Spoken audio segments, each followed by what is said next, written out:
চলো তোমাদের আজকে আমার নাইটির কালেকশান দেখাই। তো অনেক দিন পরে আমি নাইটি কিনেছি, প্রায় 6 মাস পর। নাইটি কেনাই হয় না, আর যখন আমি কিনি তখন একসঙ্গে 4-5টা কেনা হয়। তো দেখো কেমন হয়েছে অবশ্যই কিন্তু কমেন্টে জানাবে, আর নাইটির কালারগুলো কেমন হয়েছে সেটা তো অবশ্যই জানাবে। তো আজ আমি রান্না করেছি, আমি রান্না করিনি, আজকে শাশুড়িমা রান্না করেছে শুক্তো, আর এদিকে নিম বেগুন, আর করেছিল হচ্ছে টমেটোর চাটনি। আর আমার চুলের যা অবস্থা কি বলবো, চুল পড়ে একদম অবস্থা আমার খুবই খারাপ। আজকে অনেক দিন পর আমি মাথায় তেল দিয়েছি, তেল না দিলে চুলটা একদম রাফ হয়ে যায়। আর এদিকে গাছের থেকে কত লাউ পেরেছি। তো চলো ভিডিওটা প্রথম থেকে শুরু করি। আমি সুস্মিতা, তো আমার চ্যানেলে তোমাদেরকে অনেক অনেক স্বাগত। শরীরটা তেমন ভালো ছিল না, তা ঘুম থেকে উঠেই কিন্তু আমি ঘরটা আগে ঠিকঠাক করে নিচ্ছি, আমার রুমটাকে। আর মা ওইদিকে সব কাজবাজ সেরে নিয়েছে, বাইরের কাজ। যেহেতু কাজ তো অনেক থাকে, সেটা আমি আর করতে পারিনি, শরীরটা ভালো না তেমন, যার জন্যে আমি কোনো কাজই করিনি। এদিকে আমার ঘরটাকে গুছিয়ে নিয়েছি। কর্তামশাই বাইরে গেছে, তা সেই সূত্রে ভাবলাম চলো বিছানাটাই আগে গুছিয়ে নিই তাড়াতাড়ি করে। আমার ফার্স্ট কাজ এটাই থাকে, সবার হয়তো এক এক রকম কাজ থাকে। আমি আগে মনে করি ঘরটা ঝাড়টার দিয়ে ঘরটা বেডশিট ঠিকঠাক করে তারপরে নেক্সট কাজ করা যায়। তো এসেছিলাম হচ্ছে রান্নাঘরে কী রান্না করব। কর্তামশাই কদিন কাজে যাচ্ছে, না খেয়ে যাচ্ছে, তো ভাবলাম আজকে একটু ডিম টোস্ট করে দিই। আজকে পাউরুটিওয়ালা এসেছিলো, তা ভাবলাম ওনার থেকে কয়েকটা পাউরুটি নিই আর ডিম নিয়ে আসতে বলি মাকে, তাহলে ডিম টোস্ট করে দেবো ওকে। তো সেই সূত্রে আমি কিন্তু পেঁয়াজ লঙ্কা কেটে নিচ্ছি, কারণ পেঁয়াজ লঙ্কা দিয়েই আজকে আমি ডিম টোস্ট করব। অনেকে আছে শুধু ডিমটা ভেঙে একটু লবণ দিয়ে ডিম টোস্ট করে, ম্যাক্সিমামই করে। আবার অনেকে আছে পেঁয়াজ কাঁচা লঙ্কা দিয়েও করে, কিন্তু এই পেঁয়াজ কাঁচা লঙ্কা দিয়ে খেতে কিন্তু বেশি স্বাদ লাগে। তো যাই হোক, এদিকে আমার পেঁয়াজ লঙ্কা কাটা হয়ে গেছে, তারপরে কিন্তু রুটিগুলো এক এক করে আমি সেঁকে নেব। তো গ্যাসেই করেছিলাম, হালকা জালে, একদম হালকা জালে একটু সেঁকে নিচ্ছি। পাউরুটিটা সেঁকে না নিলে কিন্তু তেমন ভালো লাগে না, যার জন্য একটু হালকা করে সেঁকে নিয়েছি। আর এই যে একটা ডিম দিয়ে দিয়েছি, এই যে পেঁয়াজ কাঁচা লঙ্কা একটু লবণ দিয়ে কিন্তু আমি রেখে দিচ্ছি, এক এক করে কিন্তু পাউরুটিগুলো বানাবো। তো সেঁকা হয়ে গেলে কিন্তু একটা করে একটা পাউরুটি করে 3টে নিয়েছিলাম, 6 ভাগ করেছি। মাঝখানে ভাগ না করলে তো আর হবে না। তো অনেক দিন পর করছি, ভাবছি ভালো হবে কি না। তো যাই হোক, এইভাবে কিন্তু তেল দিয়ে দিয়েছি, বাড়ির সর্ষের তেল দিয়ে করেছি, রিফাইন তেল দিয়ে না। তো ডিমটা কিন্তু ফেটিয়ে আমি দিয়ে দিয়েছি 2টি পাউরুটি দিয়ে মাঝখানে একটু কেটে দিয়ে ব্যাস দিলাম উল্টে, হয়ে গেল আমার ডিম টোস্ট। জানি না কেমন খেতে হবে, কর্তামশাইকে বলবো আগে ওকে খেতে। তাও যাই হোক, এদিকে কিন্তু আমি সুন্দর করে ছেঁকে নেব, যেহেতু অল্প জালে করা লাগবে, বেশি জাল দিলে আবার ডিমটা বা একটু পুড়ে পুড়ে গেলে ভালো লাগবে না। তো হালকা জালে, একদম লো জালেই দিয়েছি আমি। তাও ফার্স্ট হয়েই গেছে, এই যে দেখতে তো ভালো লাগছে, খেতে কেমন হবে কি জানি। তো যাই হোক দিলাম ওকে, তো বললাম কেমন হয়েছে বলো, বললো না ভালো হয়েছে। তো 3 পিস দিয়েছি, খেলো না, 2 পিসই খেলো, হলো সকালবেলা তো খাওয়া যায় না। তো মা আর আমি খেয়ে নিলাম, মা আর আমি খেতে বসে পড়েছি। তো আমি ভাবলাম একটু টেস্ট করে দেখি কেমন হয়েছে। বেশ ভালোই লেগেছে, সকালবেলা হালকা পাতলা খেলে কিন্তু বেশ ভালোই লাগে।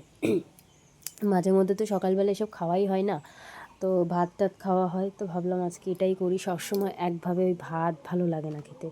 মাঝে মধ্যে রুটিও করি, ভুল বলছি, সবসময় যে ভাত খাই তাও না। তো এদিকে মা খেয়ে নিল, খাওয়া দাওয়া করে দেখো গাছ থেকে পেরেছিলাম হচ্ছে কতগুলো লাউ। এই লাউগুলো গাছে আমি প্রায় 4-5 দিন বাড়ি ছিলাম না, বাবার বাড়িতে ছিলাম, তাতেই কত বড় বড় হয়ে গেছে। এখন গাছটা বেশ বয়স হয়ে যাচ্ছে বলে লাউগুলো বড় হয়ে গেলে সেগুলো বীজ হয়ে যাচ্ছে, যার জন্য খুব কষ্ট হচ্ছিল। এতগুলো লাউ বীজ হয়ে গেল, কে খাবে বলো, কেউ কি আর বুড়ো লাউ খায়? বেশি পেকে গেলে সেই লাউ খেতে ভালো লাগে না, যার জন্য কিছু করার নেই, কচি কচি লাউ। আর আমার গাছের অবস্থা খুবই খারাপ দেখো। আরে দেখো একটা উচ্ছে হয়েছে গাছে, কি সুন্দর লাগছে বলো। গাছে কিছু ফলন হলে সত্যি ভীষণই ভালো লাগে। তো যাই হোক, এদিকে গাছগুলো দেখছিলাম কয়দিন ধরেই, ভাবছি যে গাছের থেকে টমেটো আর বেগুন পারবো। তো দেখো বেগুন কতগুলো হয়েছে, প্রায় কেজি দেড়েক মতো তো বেগুন হয়েছে, আর কেজি খানিক তো টমেটো নিয়েছি, আমার গাছ থেকে পেরেছি। কি সুন্দর বেগুনগুলো, এইগুলো কিছুটা মায়ের বাড়িতে পাঠাবো, আর কিছুটা ঘরে রেখে দেবো। প্রচুর হয়েছে, এত তো খেয়ে পারা যায় না। তো যাই হোক, ওইদিকে কিন্তু মা আজকে রান্না করেছে, আমি রান্না করিনি, শরীরটা একদমই ভালো না। মাথা যন্ত্রণা হলে সত্যি বলতে কোনো কাজ করতে ইচ্ছা করে না, আমার তো একদমই ভালো লাগে না, চিটচিট চিটচিট খিটখিটে ভাব লাগে, মনে হয় কি ভীষণ রাগ হচ্ছে এরকম। তা যাই হোক, অনেক দিন পরে তেল লাগাচ্ছি, শাশুড়ি মা বললো মাথায় একটু তেল দাও, তেল দিলে দেখবে ভালো লাগবে। তো ওনার কথা অনুসারে আমি মাথায় তেল দিয়ে বেশ সুন্দর করে চান করেছি, যেহেতু আর মাথায় তেল দিয়ে চান করলে কিন্তু বেশ ভালো লাগে শরীরটা। দেখেই বুঝতে পারছো চোখ মুখ একদম বোজা বোজা হয়ে গেছে। তো যাই হোক, মাথার চুল যে এত পরিমাণে উঠছে, শরীরটা একটু ঠিক হলে আমার চুলের যত্ন নিতে হবে, মানে একটু পেঁয়াজের রস নিতে হবে। আমার যা আমাকে সবসময় বলে যে তুমি আমাকে শুধু বলো পেঁয়াজের রস নিতে হবে, কোনো কিছুই তুমি করো না, টাক পড়লে হয়তো করবা। সত্যি বলছি বন্ধুরা, আমার একদম ভালো লাগে না এই রূপচর্চা বলো, মানে আমি তোমাদের দেখাই মাঝে মধ্যে, হয়তো সকালে উঠে একটু মুখে এটা ওটা নিই, ভালো লাগে, একদম না নিলেও তো হয় না। তো যাই হোক, নিজের হালকা পাতলা যত্ন সবারই নেওয়া উচিত, একদম আনকেয়ার হওয়া উচিত না, মানে কেয়ার না নিলে হয়ই না। সবাই তো কত যত্ন নেয় বলো, মুখের, চুলের, শরীরের। আমি সত্যি বলতে নিই না, কিন্তু এক এক সময় মনে হয় যে হ্যাঁ, আমার মানে একটু ত্বকের, মুখের, চুলের একটু যত্ন নেওয়া উচিত। তো যাই হোক, রীতিমতো একটু শরীরটা ঠিক হলে তারপরে আমি সব কিছুই করবো এক এক করে, আর অবশ্যই তোমাদের কমেন্টে জানাবো। তো যাই হোক, এদিকে আমি সিঁদুর নিচ্ছিলাম আর একটু টিপ নিচ্ছিলাম, নিয়ে মুখে কী নেবো বুঝে পাচ্ছি না, তো মুখে একটা জেল ছিল সেটাই নিয়েছি, একটা সেটাফিলের ক্রিম নিয়েছি সেটা নিয়ে নিই। তো তোমাদের নেক্সট দেখাবো একটা সেটাফিলের ক্রিম, কত দাম। যেহেতু আমার স্কিনটা খুবই খারাপ, মানে ড্রাইনেস, তারপরে পিম্পল ওঠে, যার জন্য ভাবলাম একটা সেটাফিলের ক্রিম ইউজ করব। কি বলি আর, এত দাম, বাপরে বাপ, 250 টাকা দাম। তো চলো তোমাদের সঙ্গে আমার নাইটির কালেকশানগুলো একটু শেয়ার করি, যেটা বলেছিলাম প্রথম থেকেই। তো প্রথমটা দেখো, নিয়েছি এই একটা, এই নাইটিটা হচ্ছে অ্যালান কাটের। তো অনেক নাইটি দেখায়, মানে কত যে নাইটি দোকানে গেলে দেখা যায়, আর কোনটা ছেড়ে যে কোনটা নেব সেটা বুঝেই পারি না। তো এই যে ফার্স্ট নাইটিটা, কালারটা তো বেশ ভালোই লাগছে, জানি না পরলে কেমন লাগবে। তো যাই হোক, আমার তো নাইটি কেনা হয়ে গেলে তারপরে হয় চিন্তা, মানে মারতে হবে, নিচে মারা লাগবে, একটু খাটো মানুষ হলে যা হয়, লম্বা তো আর বেশি না। আর এই নাইটিগুলো অ্যাকচুয়ালি অনেকটা ঝুল, যার জন্যে আমার নাইটি সবই কাটতে মারতে হয়। আর আমি একটু ফিটিংস ছাড়া পরি না, মানে একদম রোকা বটকা মানুষ তো, একটু ফিটিং, একটু গোলগাল চেহারা হলে তাহলে আর নাইটি আর মারা লাগে না। তো নেক্সট আরেকটা দেখো, একই ডিজাইনের, কালারটা শুধু আলাদা। তো এই দুটো কিন্তু আমার কর্তামশাই আমাকে মানে পছন্দ করে দিয়েছে, আমি বললাম তুমি আমাকে পছন্দ করে দাও, ওটাই ভালো হবে, আমি যেটা নেব বলবে যে ভালো হয় না, ভালো হয় না, নানান তাল। তারপরে এই যে আরেকটা, এটা আছে গোল নাইটি, মানে গোল গলার নাইটি, এটা এটা মা আমাকে দিয়েছে। এই নাইটিটা কিন্তু খুব সুন্দর কালার, নস্যি কালার, সাদার উপরে বেশ সুন্দর। আর একটা রেড কালারের নিয়েছি, যে এটা, এই রেড কালারটা মায়ের তো খুবই পছন্দ। আমি বললাম চলো ঠিক আছে, সবার পছন্দই আমার পছন্দ, আর অ্যাকচুয়ালি আমার পছন্দ বলে কিছুই নেই, যেটা ভালো লাগে আমি মনে করি সেটাই মা আমাকে দেবে। এই দুটো হচ্ছে মায়ের পছন্দ। আর প্রথম দুটো দেখালাম যে দুটো, ওইটা হচ্ছে বরের পছন্দ। চলো তোমাদের ক্লোজভাবে নাইটিটা দেখাই। এটা হচ্ছে লাল কালারের, বেশ সুন্দর সুন্দর ফুল দিয়ে সাজানো সামনের দিকে নাইটিটা। তো মা বললো এটা নেই, তো এইটা নিয়েছি। এই নাইটিটা লাল কালার একদম।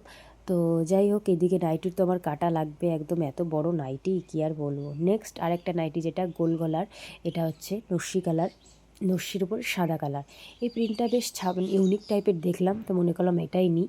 আর এই যে আরেকটা, যেটা কর্তামশাই দিয়েছে, এটা হচ্ছে হলুদের উপরে বেগুনি কালার। এই কালারটাও বেশ সুন্দর। এখন আমার কথা হচ্ছে, গোল গলার নাইটি পরা অভ্যাস এখন অ্যালান কাটের, মানে এই যে বিট দেওয়ার যে নাইটিগুলো থাকে, এগুলো গরমের সময় পরলে গরম লাগে, পিঠটা ঢাকা থাকে, কিন্তু একদিক দিয়ে ভালো হয়, পিঠটা পড়ে না, এমনি কালো মানুষ আর পিঠ পোড়া আর কি।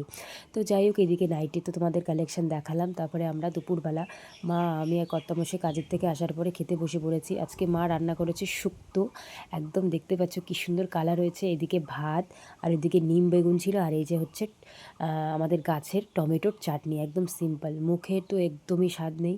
তো শুক্তো করেছিল মা, ওতে কিন্তু উচ্ছে দেয়নি, একদম নর্মাল সাদামাটা করেছে একদম সুন্দরভাবে। তো নিম বেগুনটা খেতে তো এতই তিতো লাগছে কী আর বলবো, কিন্তু খেয়ে নিয়েছি। নিম বেগুন খাওয়া খুবই উপকারী, মানে খুবই উপকারী। তো যাই হোক, নিম পাতা দিয়ে তো খেলাম, খাওয়ার সময় তো অবস্থা খুবই খারাপ, যেহেতু এত তিতো লাগছে, কিন্তু তাও খেয়ে নিয়েছি, খেতে হবে। আর আজকের ওয়েদারটা কি বলবো, এত হাওয়া হচ্ছে, মানে বলে বোঝাতে পারবো না, ভীষণ হাওয়া হচ্ছে। তারপরে নেক্সট খেলাম হচ্ছে আমার শুক্তো, ভালো লাগে খেতে বেশ। সব রকম সবজি দিয়ে করেছিল, ডালের বড়ি দিয়ে, বাড়িতেই ম্যাক্সিমাম সবজি কিন্তু বাড়িরই ছিল, আর কিছুটা কেনা। তো যাই হোক, এদিকে যা ছিল সেটা দিয়েই রান্না করেছে, সজনের ডাঁটা দেওয়া হয়নি, কিন্তু ভালো স্বাদ হয়েছে। আর এদিকে লাস্ট পাতে খেয়েছি হচ্ছে টমেটোর চাটনি, এটা যা এত সুন্দর হয়েছে আমার শাশুড়ি মায়ের হাতে, কী আর বলবো। চলো, খাওয়া দাওয়া তো কমপ্লিট হয়ে গেল। আর বাইরের ওয়েদারটা উফ দারুণ, আর আমার এদিকে শীত লাগছে, শরীরে জ্বর জ্বর ভাব যে ঠান্ডা। যাই হোক, এদিকে কিন্তু খাওয়া দাওয়ার সাথে একটু রেস্ট করে বিকাল টাইমে 4:30টার সময় কর্তামশাই চলে এসছে, একটু আমাদের উঠোনে যে একটু মাটি কাটছে, মানে কুপে দিচ্ছে যেখানে লাল শাক পোঁতা হবে। তো আমি করে রেখেছিলাম সব কাজে, ও আবার একটু জল টল দেওয়া ছিল, তার জন্য আর একটু মাটিটা আগলা করে দিচ্ছে, বীজটা দিতে সুবিধা হবে। এদিকে দেখো, বাড়িতে পাঠাবো হচ্ছে মায়ের জন্য লাউ শাক, পেঁপে, টমেটো, আর পুঁই পুটুলি না কি বলে, পুঁইয়ের যে বীজ থাকে, এটা কাকিদের বাড়ির থেকে নিয়েছি। এদিকে লাউ, আর এদিকে হচ্ছে বেগুন আছে, এগুলো সবই আমার গাছের। এত ভালো লাগে কি আর বলবো। আর এই যে গাছগুলো রয়েছে, এবার গাছগুলোর একটু যত্ন নিতে হবে, অনেক দিন যত্ন না হয় না। এই যে ভাই এসেছিলো, ভাই তো নিয়ে টিয়ে চলে গেল, একটুও দাঁড়ায়নি। ওকে বললাম একটু খাওয়া দাওয়া করে যা, কিচ্ছু খেলো না। তো যাই হোক, এদিকে কিন্তু আমি আবার বিকাল টাইমে বেরিয়ে পড়েছিলাম বাজারে। তো শরীরটা ভালো না বলে ভাবলাম একটু চলো দোকান থেকে আজকে একটু ফুচকা খেয়ে আসবো, ফুচকা খেলে যদি আমার মাথা যন্ত্রণা ঠিক হয়, একটু ঝাল ঝাল করে খাবো। তো কর্তামশাই আর আমি বেরিয়ে পড়লাম হচ্ছে ফুচকা খাওয়ার জন্য বাজারে। তো সেখানে গিয়ে কিন্তু ঝাল ঝাল ফুচকা খেলাম, খেয়ে তো একদম শান্তির উপর শান্তি। তো আর একটা খেয়েছিলাম টিকিয়া ঘুগনি দিয়ে করে, খুবই ঝাল, খুবই ভালো লাগে। তো যাই হোক বন্ধুরা, ভিডিওটা আমি এই পর্যন্ত শেষ করছি। ভালো থেকো, সুস্থ থেকো সবাই।